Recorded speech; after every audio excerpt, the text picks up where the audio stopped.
Hi friends, మేమైతే బజ్జీలు చేయాలనుకున్నాము. బన్నీకి అయితే చాలా ఇష్టం అనమాట బజ్జీలు అయితే. అందుకనేసి ఇదే రెసిపీ అనమాట. చూడండి, శనగపిండి అయితే ఇంకా కలుపుకొనేసి దాంట్లోకైతే కొంచెం జీలకర్ర, సోడా అయితే వేస్తారనమాట. కొందరైతే మనమైతే సోడా తినమనమాట. ఇంకా సోడా అయితే బాగా టేస్టీగా ఉంటాయి, మెత్తగా ఉంటాయి అంటారు. సోడా చాలా డేంజర్ హెల్త్కి కూడా అనేసి మేమైతే సోడా తినము. ఇంకా పిండి అయితే కలుపుకొనేసినాను. ఇంకా ఆయిల్ కూడా పోసుకుంటున్నాను అనమాట.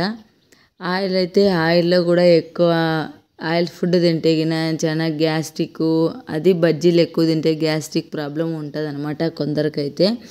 ఇంకా మనమైతే ఎప్పుడో ఒకసారి చేస్తాము, నెలకు ఒకసారి లేకపోతే 2 నెలలకు ఒకసారి, అంతేగాని ఇంకా రోజు తినేదైతే అస్సలు ఉండదు ఆయిల్ ఫుడ్.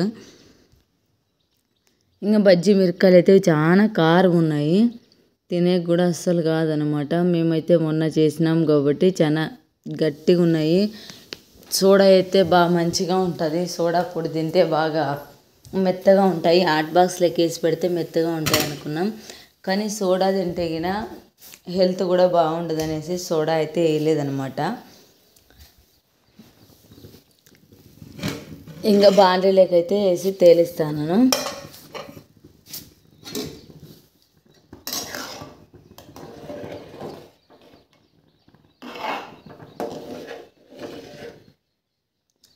నేనైతే గిన ఇవి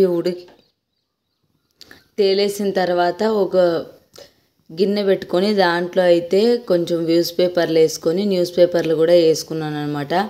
ఇంకా మనమైతే కొంచెం ఆయిల్ అట్లనే వేస్తాం కాబట్టి తీసేసి గంటలో తీసేసేటప్పుడు ఆయిల్ అంతా దాంట్లో అయితే ఇడుగుతుంది అనేసి నేనైతే ఇట్లా న్యూస్ పేపర్లు అయితే వేసుకున్నాను.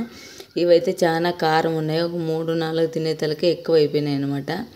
ఇంకా మన ఇంట్లో అయితే 6 మంది 7 మంది ఉంటాము, వాళ్ళకైతే గిన ఇట్లా చేసుకున్నాము.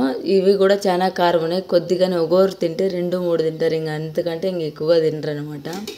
ఎక్కువ కూడా కారం ఉన్నాయి మిరపకాయలు అనేసి. మామూలుగా మనం చారుకేసే మిరపకాయలు కూడా చేసుకుంటా అంటారు కొందరైతే, అట్లా కూడా బాగుంటుంది. ఇంకా చారుకేసే మిరపకాయలు అంటే అవైతే ఎక్కువ కారం ఉంటాయి అనేసి నేనైతే బజ్జీ మిరపకాయలు తీసుకొచ్చినాము. బజ్జీ మిరపకాయలు కూడా చాలా కారంగానే ఉన్నాయి.